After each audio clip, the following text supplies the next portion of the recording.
We all have gaps in our knowledge of the world. That's part of the human condition. Very often, these gaps are filled with preconceived ideas we haven't yet critically examined. Also, information, and especially opinion, comes with biases. In this video, I want to disclaim one of my biases, a philosophy through which I see the world which I believe reflects in all my videos. I am an anarchist. This video isn't only made as a disclaimer of my biases, but also as a way to correct preconceived ideas of what it is. If you're generous enough to give me some of your time, even if you disagree with the ideas of anarchism, at the very least, you'll be able to say you understand it. As an introduction to anarchism, we'll be taking a look at Errico Malatesta's 1892 pamphlet, Anarchy. It's a very short text, but we'll summarize it chapter by chapter. That way, if you decide to read along, you can follow these summaries and get the most out of it. The link to the free online version of the text is in the description. This video obviously doesn't replace Malatesta's book, and I do strongly recommend you to read a chapter and then watch the section of the video about this chapter. But if you don't like reading, well, hopefully I can make you read one short chapter at a time, and through this video, we might get more out of it together.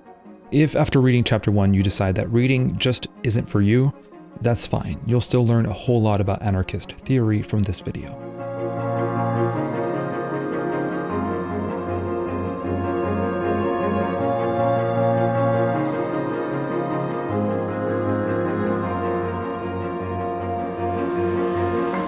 As always, we'll be live streaming right after this video, and this stream is pretty special because we have a guest. It's Daniel from Anarch, and we'll be asking him about anarchy, anarchism, and maybe how he became an anarchist, or maybe some of your questions will be asked as well. So come hang out, come talk anarchy, come meet Daniel, and we'll have a lot of fun. So when you're trying to define a word, a good place to start can be etymology. That's how Malatesta opens the first chapter of his book by stating that the Greek roots of the word anarchy mean without government. But this is not how we usually understand it. The common usage of this word is highly pejorative and is synonymous with chaos and disorder. But why? Malatesta thinks that it comes from a prejudiced view that government is necessary for any society to function, that a lack of government is some kind of pathological problem and would necessarily lead to a dysfunctional and chaotic society. This unjustified belief comes from habit. Humans adapt to their conditions and pass on habits, but this does not justify these conditions nor these habits. For example, descendants of a long line of slaves could believe that slavery is an essential condition of life because it's always been that way. This was also noted by Étienne de la Boétie in Discourse on Voluntary Servitude, written in 1576. We should exonerate and forgive them, since they have not seen even the shadow of liberty, and, being quite unaware of it, cannot perceive the evil endured through their own slavery. Similarly, workers depend on work to feed themselves and believe that it's because of business owners that they don't die of starvation. They believe that these masters feed them, then ask themselves, how would we eat if there were no masters to feed us? Another example Malatesta gives is the image of someone whose legs were bound from birth, but still managed to walk. That person could think that the very reason they can walk is because of these bonds, which in reality are limiting them. Now imagine a whole system of ideas constructed around the necessity for this person to wear bonds to their legs. Doctors would come up with explanations and theories as to why, by removing these bonds, this person could not walk. That person would protect these bonds with their life and consider anyone who are trying to free them an enemy. These constructed ideas, the ones that try to explain how the state is necessary, are very present in our society, and Malatesta, throughout this short book, will deconstruct these ideas.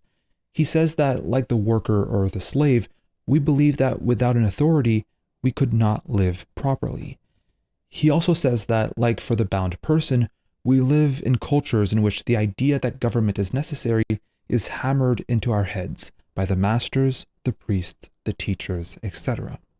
This is why the word anarchy has been synonymous with chaos and destruction. We believe ourselves to be dependent on authority to survive. But anarchy isn't the first word to be misused for political reasons. Just a couple of centuries ago, when people believed in the necessity of a one-man government, a monarchy, the word republic was used as a synonym for chaos and disorder.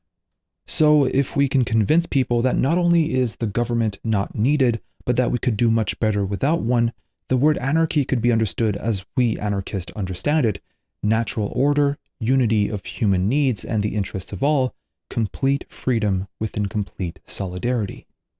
Now, before going any further into the book, Malatesta feels like it's necessary to define the state. It's the sum total of the political, legislative, judiciary, military, and financial institutions through which the management of their own affairs, the control over their personal behavior, the responsibility for their personal safety, are taken away from the people and entrusted to others who, by usurpation or delegation, are vested with the powers to make the laws for everything and everybody. The idea of delegation here is pretty important as it implies representational democracy, which Malatesta goes back to in the following chapters. He follows this by saying that because we often mix up the idea of state with the idea of society, he will use the term government instead of the state. He also defines what he means by the abolition of the state: the destruction of all political order based on authority, and the creation of a society of free and equal members based on harmony of interests and the voluntary participation of everybody in carrying out social responsibilities. So when anarchists say they want to abolish the state, they don't mean that they want to abolish social cohesion, collectivities, and social bonds. They believe that these things will actually be strengthened once authority no longer exists.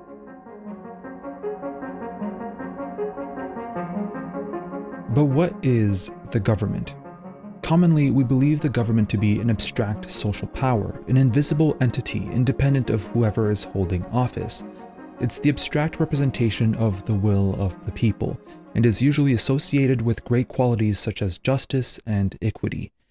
And this view is greatly encouraged by the people in power, believing that the idea of authority should always be defended, even if the authority can sometimes be bad and do the opposite of promoting justice and equity. Commonly, we believe that the government is a good thing for society. Now, let's see what anarchists think. Anarchists don't really see the government as an abstract representation of the will of the people. They see it as governors, kings, presidents, ministers, what have you. A government is someone or a collection of people with the power to regulate the workings of society through laws. Such laws, Malatesta says, are there to regulate interhuman relations and to see that they are carried out, to levy taxes and collect them, to impose military conscription, to judge and punish those who contravene the laws, to subject private contracts to rules, scrutiny, and sanctions, to monopolize some branches of production and some public services, or, if they so wish, all production and all public services, to promote or to hinder the exchange of goods, to wage war or make peace with the governors of other countries, to grant or withdraw privileges, and so on. So the governors are the ones who can make use of the social power, being the community's collective physical, intellectual, and economic power. This concentration of power in the hands of a few governors constitutes the principle of government, of authority. But now that we answered what the government is, we have to answer if the government is desirable.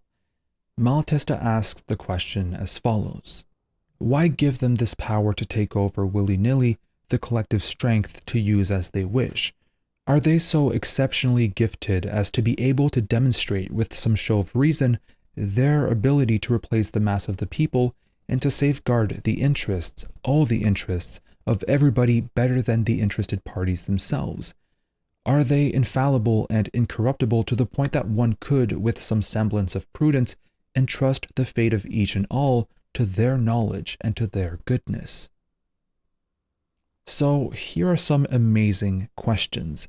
They imply that nobody is so exceptionally gifted to replace the mass of the people, act in their interest, and not be corrupted by power. Malatesta says that the responsibility of such authority is too big to be undertaken by a few people. Anarchists believe that no human can bear such responsibility, such power, without being corrupted, and in consequence, we shouldn't trust anybody with that kind of power. We can't trust anyone, not even an anarchist, with a concentration of power.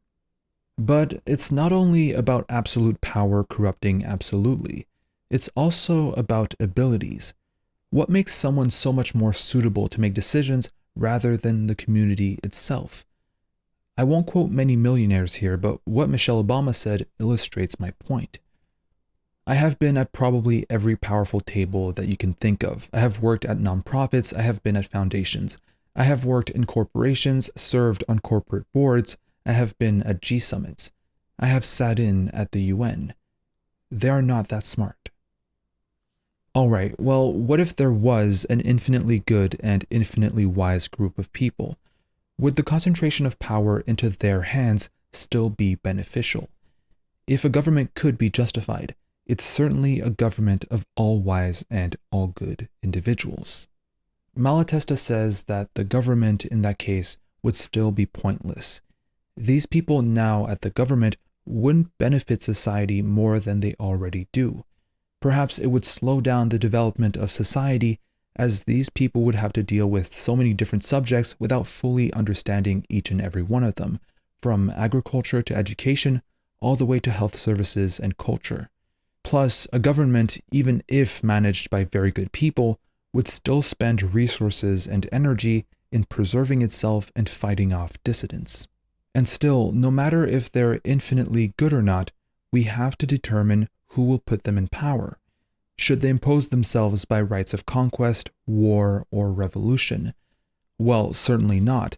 How would we be sure that they would act for the benefit of all? Should they be selected from a particular class or party? Again, absolutely not, as the interests of that said party or class will most likely be defended over the general interest. But what about voting them in? Well, here's an interesting question on suffrage. Malatesta says that numbers are not an indicator of reason, justice, nor ability. Being elected doesn't mean you're the best, and it doesn't mean you're the most honest. It just means that you're good at getting votes. You're good at convincing a public. Malatesta also expresses concern for minorities, which, in this case, are not accounted for. So, to anarchists, a government is undesirable because even if its governors are infinitely good and incorruptible, which is impossible, they wouldn't be able to manage society as effectively as communities could, for they have, like any other humans, limited knowledge. They can't make decisions on everything. And on top of that, it would be hard to find a fair and equitable way of putting them into power without alienating a large part of the population, because concentrating power into one entity necessarily leaves a lot of people powerless. Alright, so we asked if the government was desirable. Now let's see how it's justified. Part 1. The justification for the existence of a government. Malatesta argues that every justification for the existence of a government can be boiled down to the prejudiced view that society is consisted of individuals with conflicting interests. This would mean that a higher power and authority would be needed to make decisions to protect the different interests of all. The government would then find the best way to achieve the maximum satisfaction with the least possible sacrifice. I would call this method of justification the government as mediator. In other words, without the government, who will force anybody to respect the interests of others? It's the whole idea of the freedom of each is limited by the freedom of others, and authoritarians will say, if nobody establishes and enforces these limits, what would stop people from ignoring them? From there comes the idea that in anarchy, nobody cares about the freedom of others, or in one word, chaos. But that couldn't be further from the truth. Historically, governments have pretty much always been a tool of domination. They weren't there to enforce order and to make people respect each other's freedoms. They usually destroy freedoms. They were not mediators. Most of the time, and anarchists would argue that it hasn't changed, governments were comprised of a minority, kings, emperors, aristocrats, using governmental power. By power, I mean armed groups such as armies or the police force, to oppress and to enrich themselves off of the people's work. Malatesta establishes two ways of oppressing. One, directly with physical violence, that is to say, power or political privilege or whoever owns armies. 2, you can oppress indirectly by taking the means of life away from the people you're dominating. In other words, private property or economic privilege. I think we should take a moment to talk about this second way of oppressing masses, as it's not as obvious as physical violence. Anarchists strongly oppose private property because it's a tool of domination, but without proper explanation, it's hard to understand why.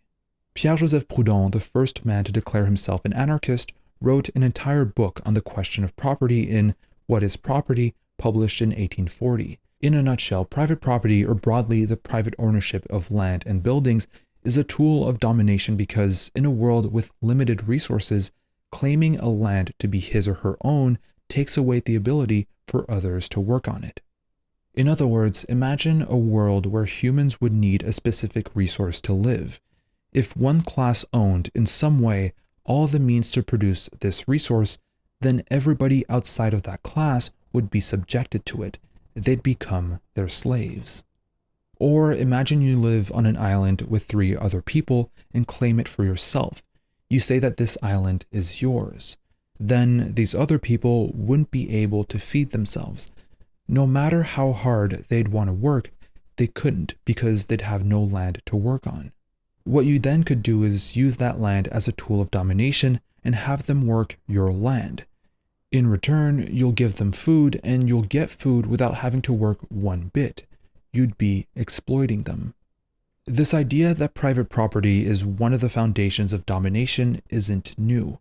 The very well-known 18th century political philosopher Jean-Jacques Rousseau wrote about it in Discourse on the Origin and Basis of Inequality Among Men. The first man who, having enclosed a piece of ground, bethought himself of saying, "This is mine," and found people simple enough to believe him, was the real founder of civil society. From how many crimes, wars, and murders, from how many horrors and misfortunes might not anyone have saved mankind by pulling up the stakes or filling up the ditch and crying to his fellows, "Beware of listening to this impostor.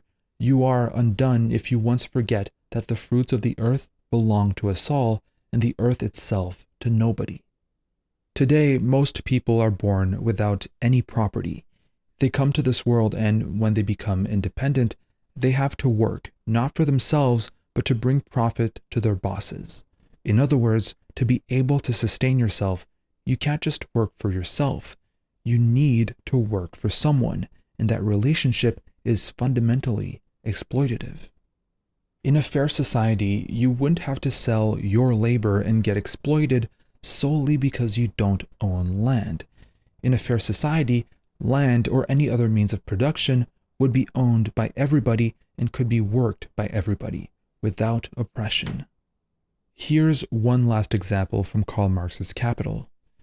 Mr. Peel took with him from England to Swan River, West Australia, means of subsistence and of production, so like machinery, to the amount of £50,000. Mr. Peel had the foresight to bring with him, besides, 300 persons of the working class, men, women, and children. Once arrived at his destination, Mr. Peel was left without a servant to make his bed or fetch him water from the river. Why? Because Mr. Peel's workers could work on their own land in Australia. They didn't have to work for Mr. Peel anymore. They didn't have to be oppressed. They had access to land. When all the land is appropriated by capitalists, these free people would have to go back to making Mr. Peel's bed and fetch him water from the river. This is why private property is oppressive. Anyway, we were saying that there are 2 ways to oppress: power and private property. Keeping that in mind, we can now move on to mankind's history of oppression. You first had, a long time ago, some small societies in which both powers, political and economic, were in one single pair of hands.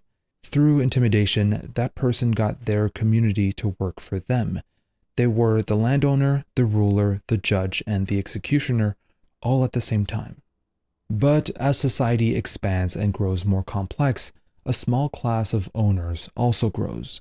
Slowly, they start accumulating the means of production, tools, land, etc., and establish their power as the people who control the very source of life, production. By doing so, they can manipulate political power and have it protect them. Malatesta demonstrates how this has happened when conquerors take control of societies. Conquerors will own the government and property, but because it's so hard to manage, will eventually give the property back to the owners. This results in the government or force becoming dependent and subservient to the owners, the source of force. But this relationship, Malatesta adds, has never been so apparent now than it ever was. With wealth increasing so much, the power of the owners multiplied. The discovery of the Americas and the Industrial Revolution strengthened the owners' power so much that the capitalists themselves obtained political power. This was the birth of modern democracies. Governments consisted of capitalists defending capitalist interests.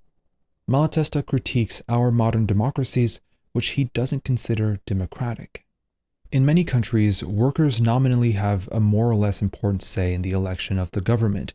It is a concession made by the bourgeoisie, both to avail itself of popular support in its struggle against the monarchical and aristocratic power, as well as to dissuade the people from thinking of emancipation by giving them the illusion of sovereignty.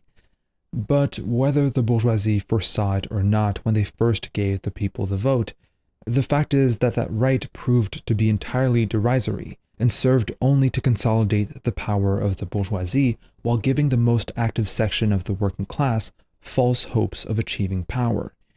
Even with universal suffrage, and we could well say even more so with universal suffrage, the government remained the bourgeoisie's servant and gendarme. So Malatesta doesn't think that the government is a mediator for conflicting individual interests, but more of an instrument to impose certain interests on all. While it says it protects the general interest, anarchists believe that it's protecting the interests of a small but powerful minority. And this is not only applicable now, it has always been that way. The government is oppressive and is using instruments of domination, i.e. tax collectors, the police force, education, to maintain this oppression. Malatesta does recognize the fact that the government, while being oppressive, has also had some beneficial actions, but also says that it doesn't redeem it. We'll get back to that in chapter 6. But, of course, a government would try to hide the fact that it works with the wealthy class, and here's how, according to Malatesta, the government hides its true nature. The government cannot impose respect for the lives of privileged people if it does not appear to demand respect for all human life.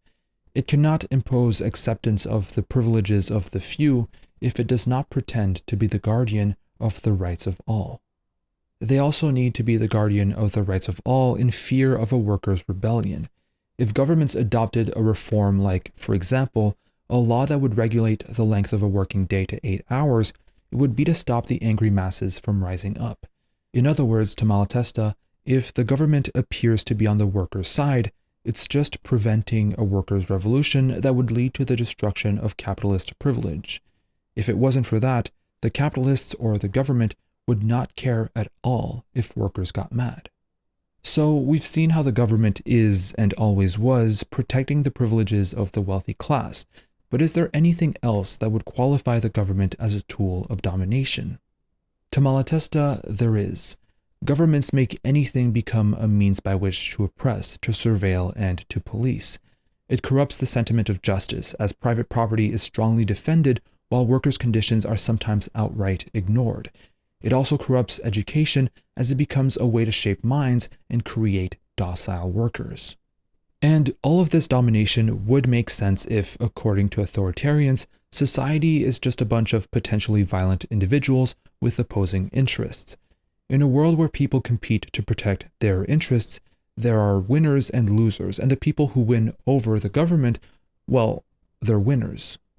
The winners won't use their hard-earned power to protect the rights and interests of the vanquished, and they won't limit their own power. The idea that the government is just a moderator and the defender of the public good is a lie. It's a myth to make the losers accept their domination. Malatesta adds that it's an illusion, a utopia never achieved and never to be realized. I would like to point out how interesting it is that Malatesta calls the people who believe in governments utopians. Most of the time, anarchists, or more broadly socialists, will be labeled utopians, but here the roles are reversed. For those interested, Kropotkin did the same in Anarchism, its philosophy and ideal. If men were those superior beings that the utopians of authority like to speak to us of, if we could close our eyes to reality and live, like them, in a world of dreams and illusions as to the superiority of those who think themselves called to power, perhaps we also should do like them. Perhaps we also should believe in the virtues of those who govern. With virtuous masters, what dangers could slavery offer? It's more utopian to believe in a fair society with a government than a fair society without one. But yes, if man was truly wolf to man, which is how people justify the existence of a government, then the government would logically be used not as a tool to enforce justice and equality, but as a way for some people to dominate others. Part 2. Mutual aid. Thankfully, this justification that individuals in a society all compete against each other and wouldn't respect each other's liberty if it weren't for the government is wrong.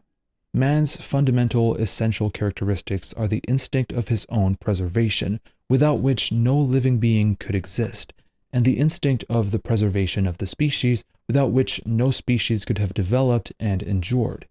He is naturally driven to defend his individual existence and well-being, as well as that of his offspring, against everything and everybody. With that being said, Malatesta identifies two ways of surviving. One is individual struggle, that is to say, by struggling against nature and the individuals of the same species, and by nature I mean natural forces that work against our survival, hunger, thirst, and the need for shelter. In that case, you'd be all alone in providing for your own needs and the ones of your offspring. But another way of surviving is by mutual aid, which is a subject Peter Kropotkin wrote about in his book Mutual Aid, A Factor of Evolution, published in 1902. This way of surviving is by association, by struggling against nature as a collective force. Humans could only develop through cooperation, through mutual aid. We're extremely vulnerable when we're alone, especially against predators, but collectively, we are an incredible force. We have evolved as a species to act in a cooperative way because this is what our survival and our well-being hinges upon. It's so deeply rooted in us that we have developed a moral sense from it. We feel bad when treating another human wrong because doing so harms the community. Humans with strong moral feelings, such as this one, were more likely to survive as it made their community stronger, which resulted in us, humans, being an extremely cooperative species. We evolved to be very social. Our brains and our speech organs allow us to communicate and share very complicated ideas, such as the ones I'm explaining right now. All of this makes humans what they are. We are dependent on social life, and without it, Malatesta argues, we wouldn't be humans anymore. Every struggle aimed at gaining advantages independently or at the expense of others is contrary to the social nature of modern man and tends to drive him back towards the animal state. Solidarity, that is, the harmony of interests and of feelings, the coming together of individuals for the well-being of all, and of all for the well-being of each, is the only environment in which man can express his personality and achieve his optimum development and enjoy the greatest possible well-being. This is the goal towards which human evolution advances. It is the higher principle which resolves all existing antagonisms that would otherwise be insoluble and results in the freedom of each not being limited by, but complemented by, the freedom of others. So humans in cooperation are not in constant conflict. The rule of the freedom of each is limited by the freedom of others doesn't justify governments because it just doesn't apply to humans. Humans are naturally cooperative. Our freedoms complement each other. The freer you are, the better off I am. And this is exactly what we'll be expanding on in the next chapter.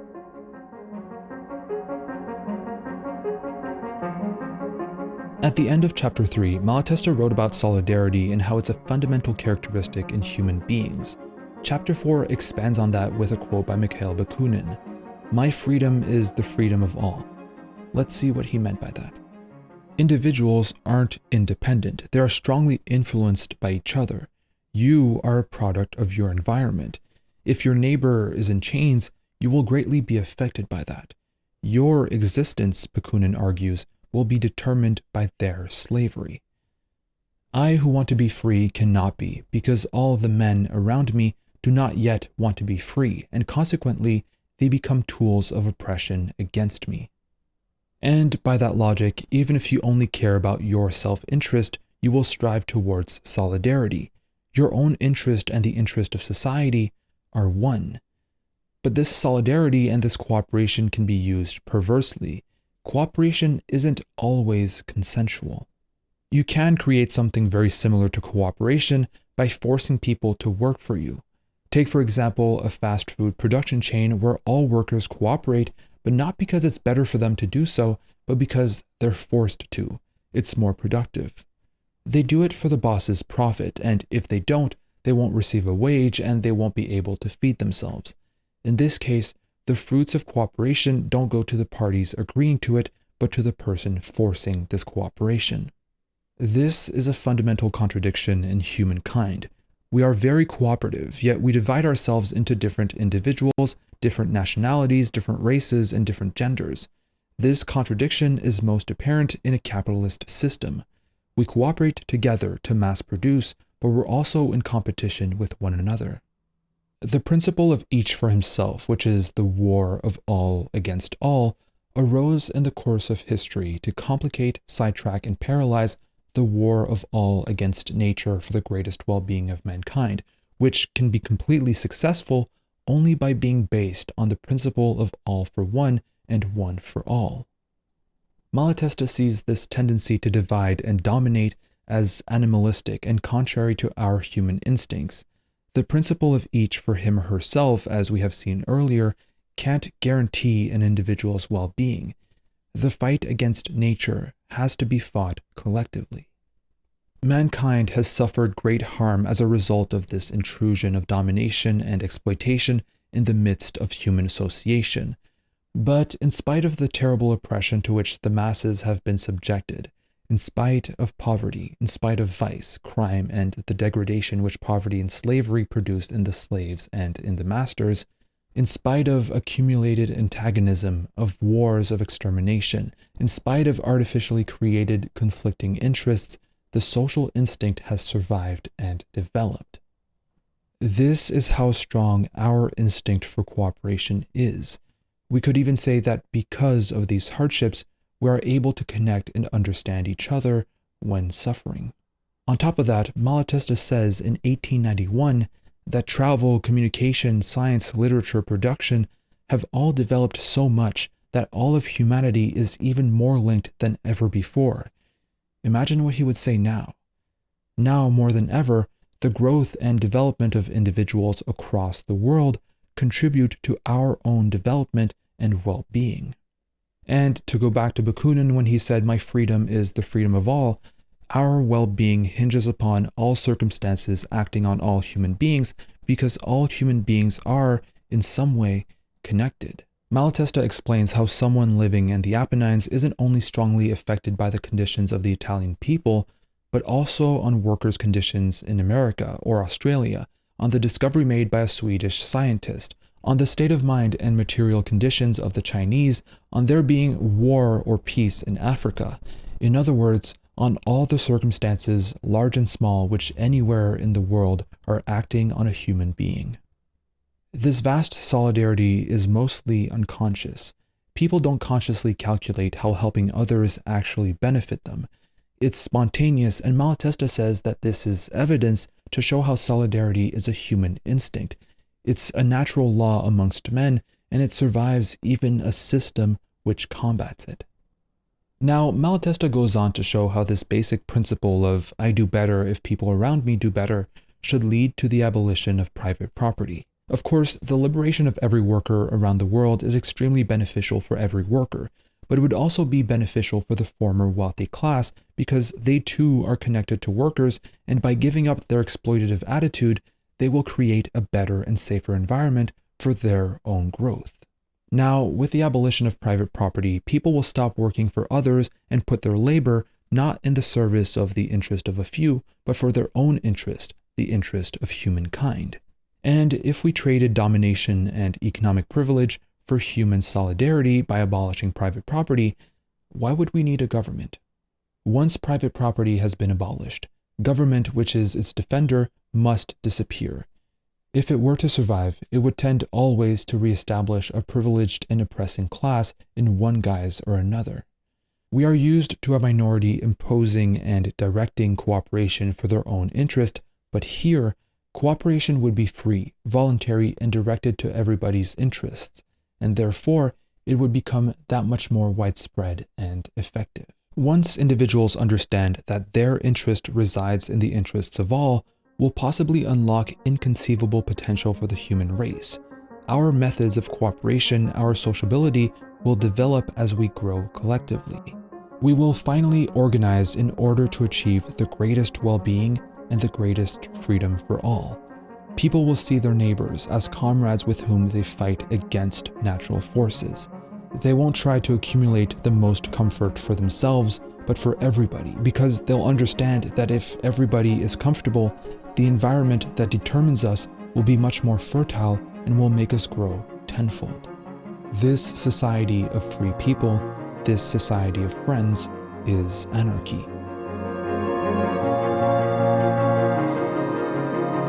In the last few chapters, we saw how governments are necessary to maintain unjust societies. They need to exist to defend social inequalities, to defend private property. We have seen that competition between individuals goes against human nature and that progress is done through cooperation. And finally, we saw that we should abolish private property and its protector, the government, in order to work together for the common interest. In this chapter, Malatesta answers a couple of possible objections to these points. The listed objections are by authoritarians, and by authoritarians, Malatesta doesn't only mean the proponents of dictatorships and monarchies, but anybody who supports authority, both on the right and on the left. The first objection to the abolition of the government comes from authoritarian socialists, and it goes as follows. Once private property is abolished and there are no more class or privileges, the government would change its nature. It would be impossible for it to defend the interests of a particular class since there wouldn't be any more classes. The government could then truly defend the interests of all, organize our society, and protect us against people who try to reintroduce privilege. We'll get back to that in a minute. Malatesta then lists other objections, such as some positions in society are just too important to leave to the free will of individuals. If it isn't the government, who would distribute food, provide healthcare and education? Who would organize large-scale projects such as bridges, scientific research, etc.? Who would have the power to prevent and punish crime? What about people who don't care about solidarity, who wouldn't want to work, who would spread diseases by not taking care of themselves, or people that would use violence for their own pleasure? Who would stop them if not the government? Taking down the government would mean the destruction of social organization, everyone for oneself, the domination of one over the other, in one word, chaos. Malatesta will answer all these questions and concerns in the following chapters. First, he answers to the authoritarian socialists by saying that even if you abolish private property and change the social conditions of society, the government wouldn't change its nature. It would still seek to dominate. Malatesta talks about it in terms of organ and function. An organ has a function. A heart pumps blood. Now, if you take away the function of an organ, it will either die or find a way to reestablish that function. Now, let's apply this to a social organ, an army. Its function is to fight. If the army has no reason to fight, if there are no threats, the army would either have to create a fight or disintegrate. The police force, if there are no crimes, would either have to create crime or disappear. Finally, a government and its function, defending privileges, would either have to create privileges or collapse in the absence of privileges to defend. And we could argue that in a classless society, a government couldn't defend the interests of one particular class unless the government itself was a class. The group of people, the one that governs, is in charge of the collective power. It has immense power, and because of that, we have to recognize that they form a privileged class. They have power and privileges, and everything would lead us to believe that they would protect that power and these privileges. If someone or a group of people contests that power or a decision the government made, they would have to be dealt with. And then the old story of the privileged class which arises through the complicity of the government starts all over again, and in this instance, if it did not seize the land, would certainly capture key posts, specially created, and would oppress and exploit no less than the capitalist class. And thus the government would be passed to and fro in the same hands, and democracy, which is the alleged government of all, would end up, as usual, in an oligarchy, which is the government of a few, the government of a class. And what an all-powerful, oppressive, all-absorbing oligarchy must be one which has, at its service, that is, at its disposal, all social wealth, all public services, from food to the manufacture of matches, from the universities to the music halls. Keep in mind, Malatesta wrote this in 1891, decades before the 1917 Russian Revolution. Next chapter, we'll ask ourselves, what if a government wasn't a class? And we'll see if that would justify the existence of a government in a socialist society. We'll also answer the very interesting question asked earlier, who would have the power to prevent and punish crime? Let's assume that last chapter we were wrong about the government being a dominant class. For a moment, let's agree with those who Kropotkin called the utopians of authority, or people that believe that authority won't be used to oppress others. Even then, more questions arise. What purpose would this government serve that communities couldn't? How would a government strengthen solidarity? Malatesta goes back to the image of the bound man from chapter 1.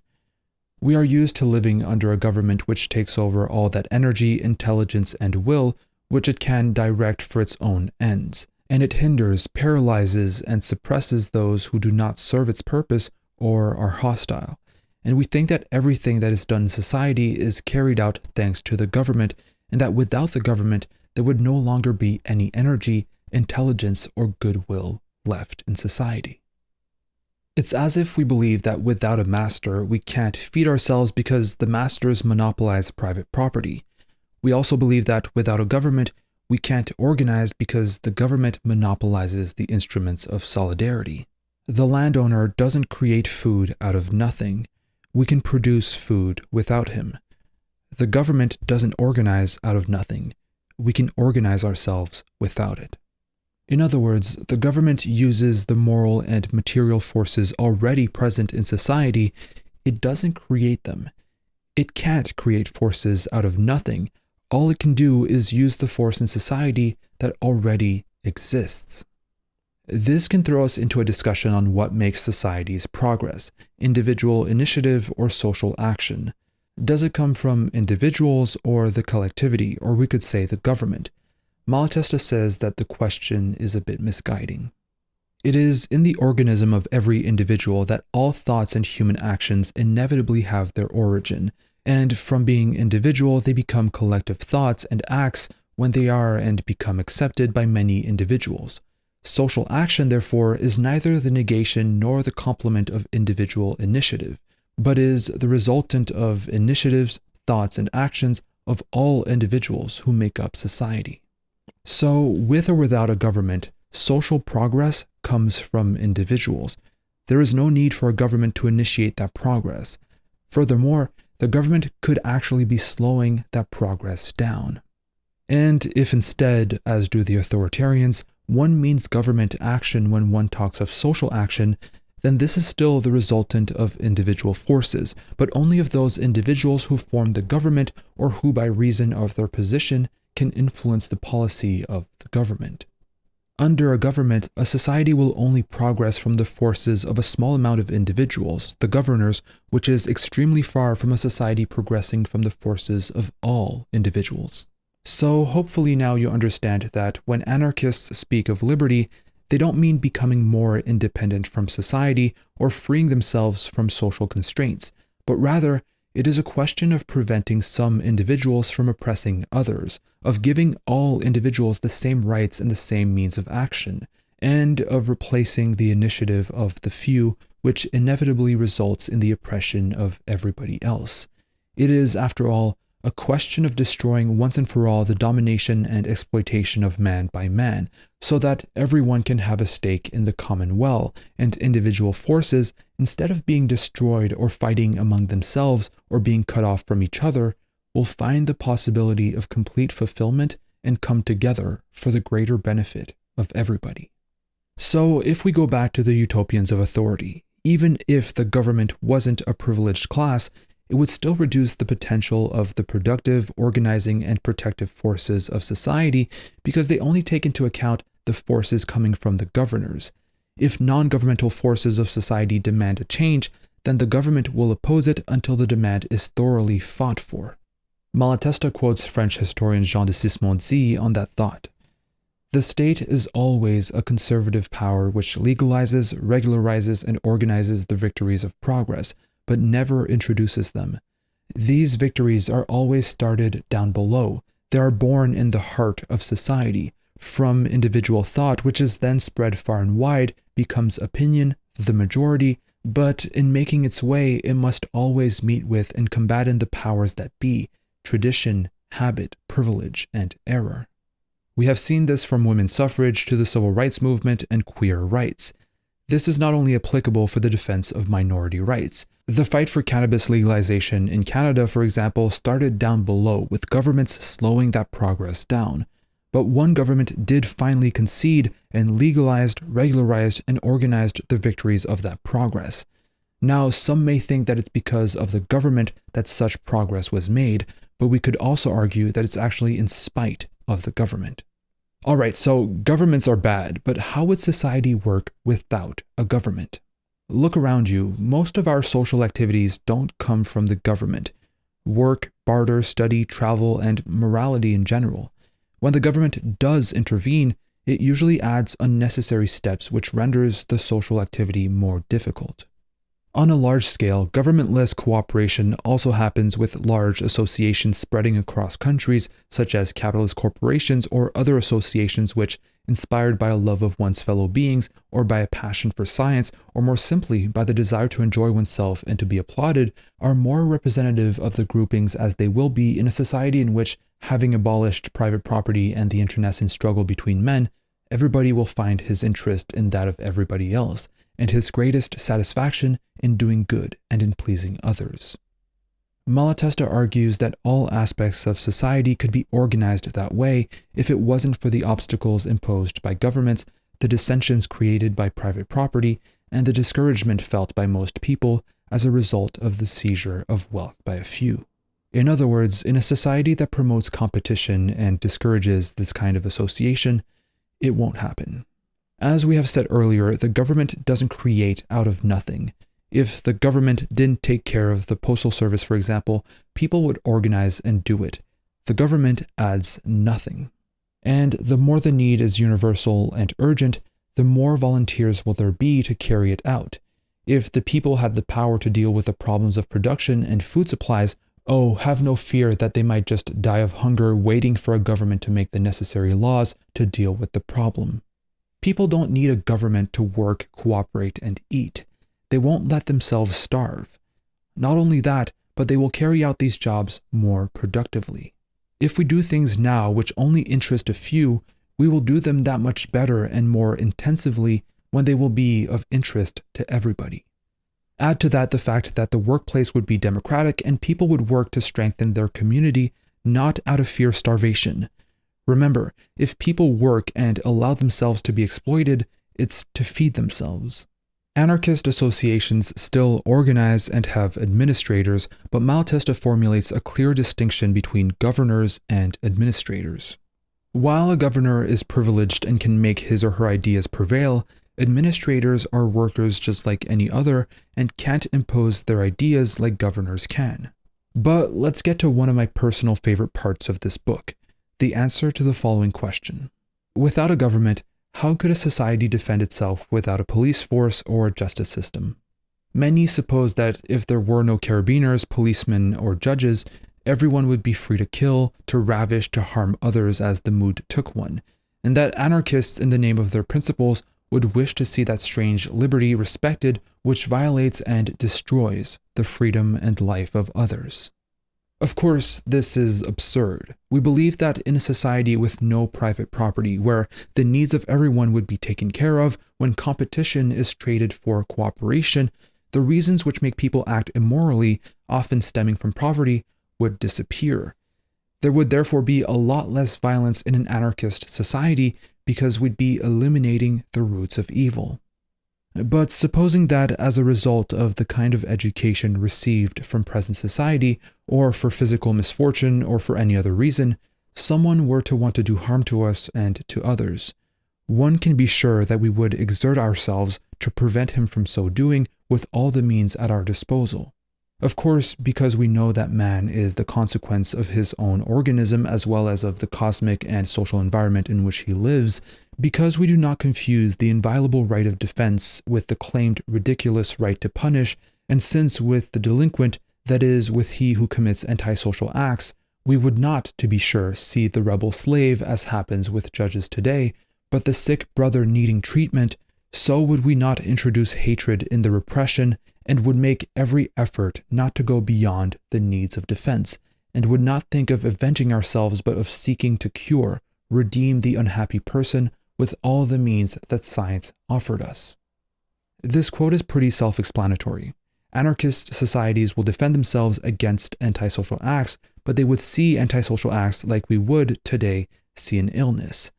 If your conditions, mental or social, pushed you to believe that crime was what you should do, then something is wrong and we should try to fix what's wrong, not punish. Crime is not the problem, but the symptom of a problem.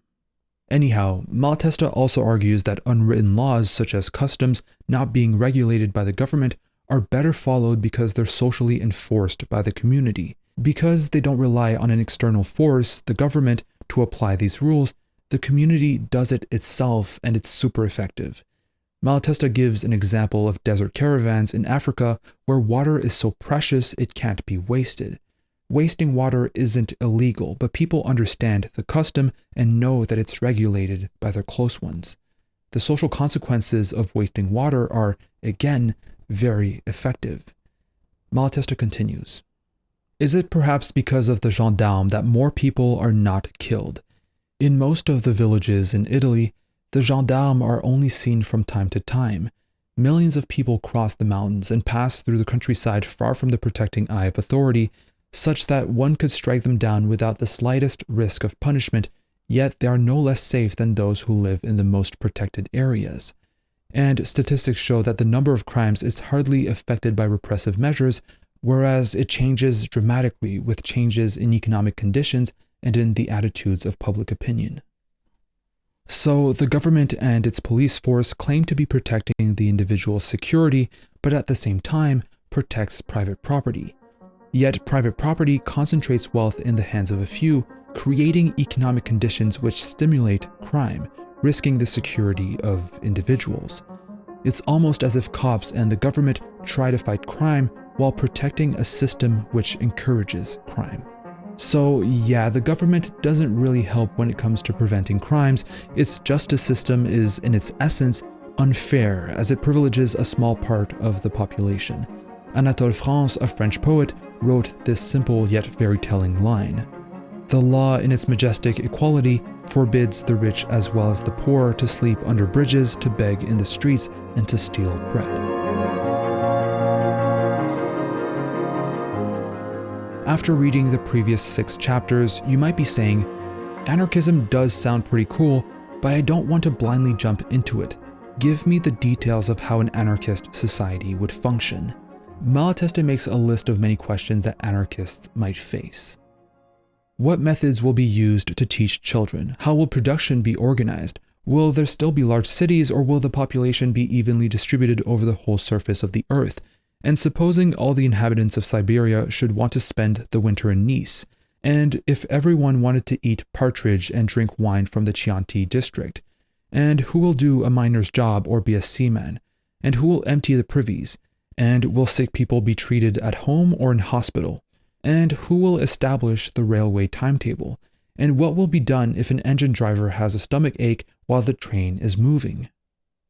Malatesta does recognize that most of these questions are extremely important, but it would be absurd to expect definitive answers from an anarchist. If you do, then you have failed to understand what anarchism is about. We are no more prophets than anyone else, says Malatesta. It would be weird for us to prescribe particular ways of functioning for tomorrow's societies, since by doing that, we'd pretty much become a government ourselves. What we think works now could work better in a different way tomorrow. We don't know how people will perform without domination and without poverty, without the struggle amongst one another. It's hard to predict how much will develop economically and scientifically once all the resources we create will be invested to benefit everybody. Maybe we could put a lot of resources into automation to free people from work, or maybe that won't be possible. We'll see the problems that face us as a community and solve them as a community. What is important is that a society should be brought into being in which the exploitation and domination of man by man is not possible, in which everybody has free access to the means of life, of development, and of work, and that all can participate as they wish and know how in the organization of social life. In such a society, obviously, all will be done to best satisfy the needs of everybody within the framework of existing knowledge and conditions, and all will change for the better with the growth of knowledge and the means. So anarchism isn't an end goal. We don't believe that once anarchy is completed, everything will be fixed and everything will be fine. We will still face problems. Anarchism isn't an end goal, it's a method. There are two popular non-anarchist methods, authoritarianism and liberalism. Authoritarianism believes that a minority can make decisions for the majority, which inevitably leads to oppression as seen earlier. Liberalism, not in the American progressive sense, but in the promotion of liberties, defense of property, reduction of government, etc., is the ideology the Western world subscribes to right now. Liberalism, of course, does not defend liberty for all, but only for the powerful, as they have the liberty to exploit the powerless, which leads, again, to authority. This does not lead to harmony, but to more tensions within society, as it promotes the each for him or herself principle, competition. So what is the anarchist method? The victory of the principle of solidarity through the abolition of property. This means that everybody will be needed to communally decide how to organize, and that's what anarchy points you towards. Not to a solution, but a way for you to find a solution. Don't rely on authority and don't rely on me or any other anarchists to tell you how to build a better society. Rely on yourself. Through trial and error, through the counseling of academics, and by considering the needs and wishes of everybody, you can find a solution along with your community to the questions you're asking. Anarchism empowers you.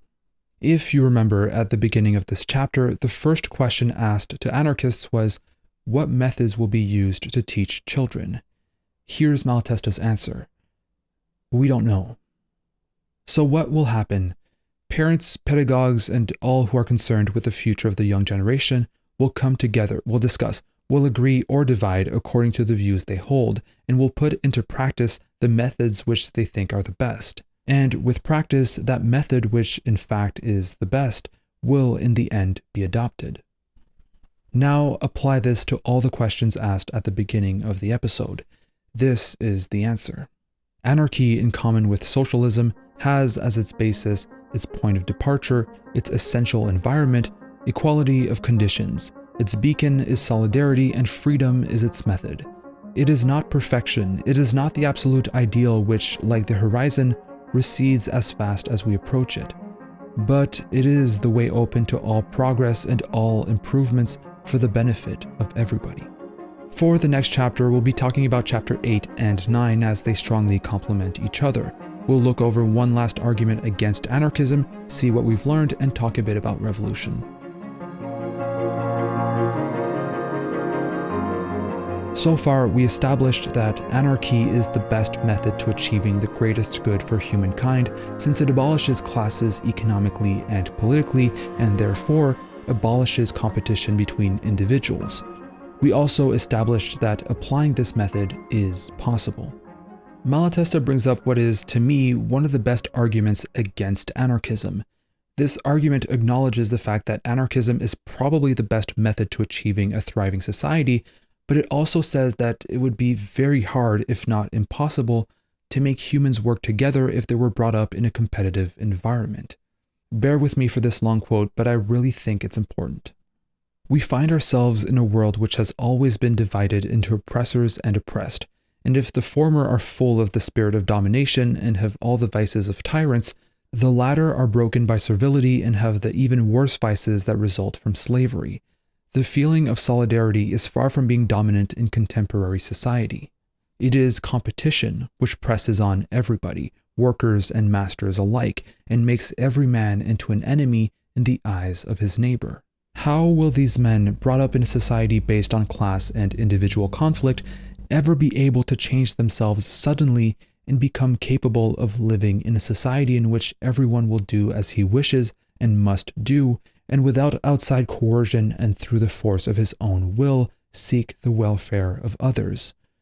With what single-mindedness, with what common sense would you entrust the fate of the revolution and of mankind to an ignorant mob, weakened by poverty, brainwashed by the priest, in which today will be blindly bloodthirsty, while tomorrow it will allow itself to be clumsily deceived by a rogue, or bow its head servilely under the heel of the first military dictator who dares to make himself master?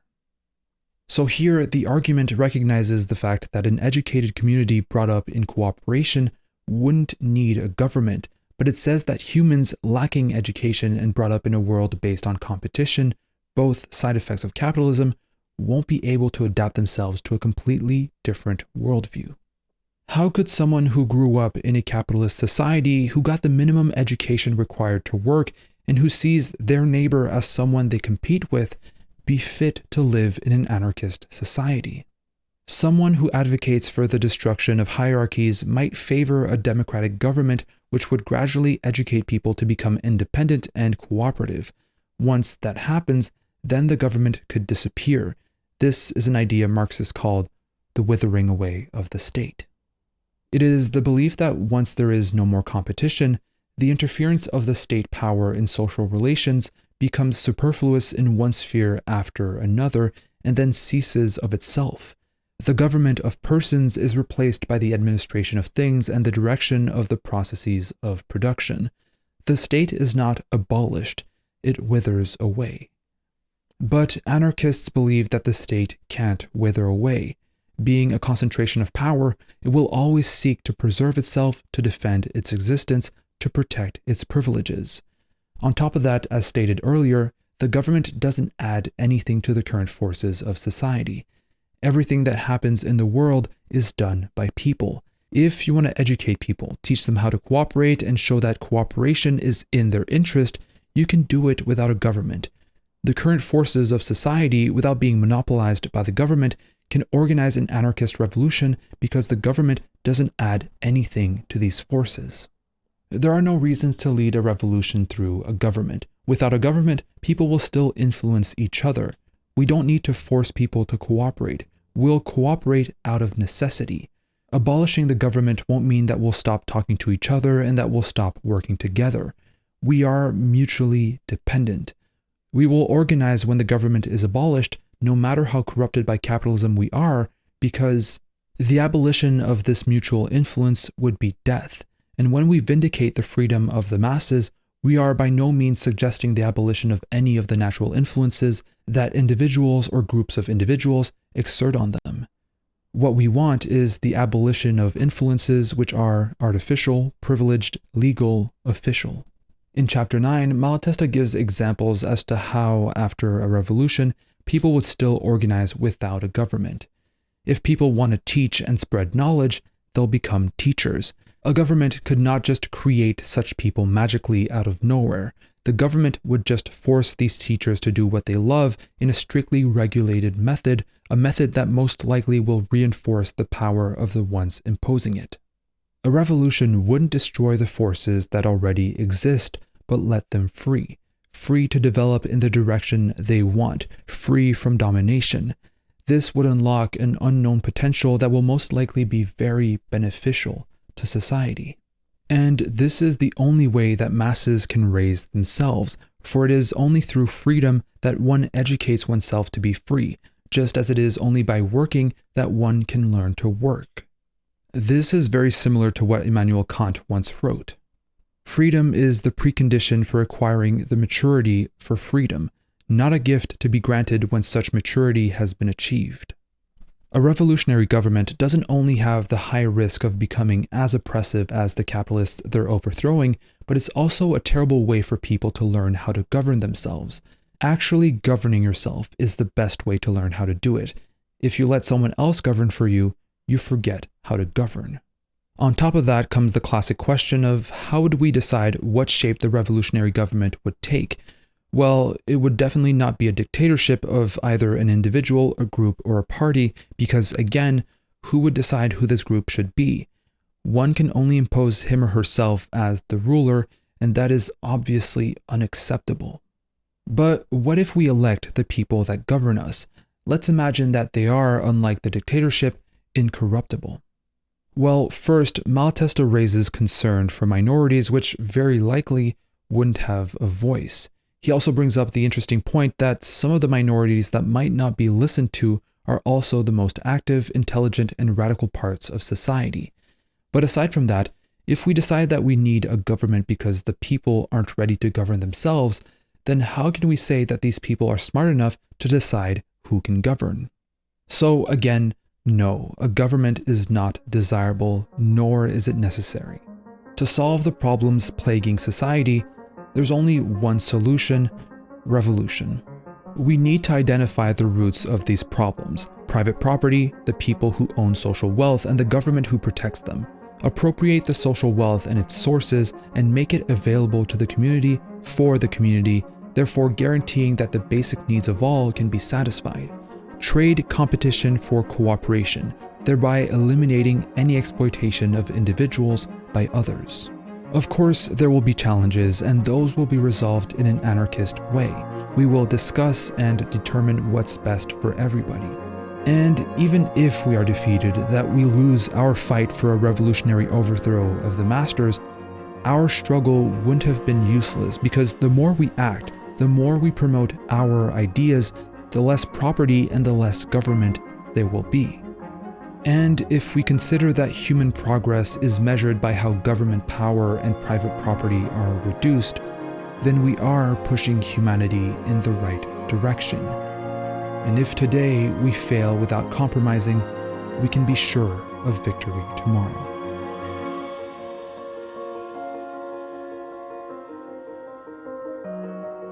Thank you so much for watching. Thank you for liking and subscribing if you have already. And I'd like to thank, as always, Mike Wex, Roman Brandel, Russell Chinchilla, and every other patron for supporting the channel. If you also want to support the channel, check out patreon.com/thecanvas. Thank you.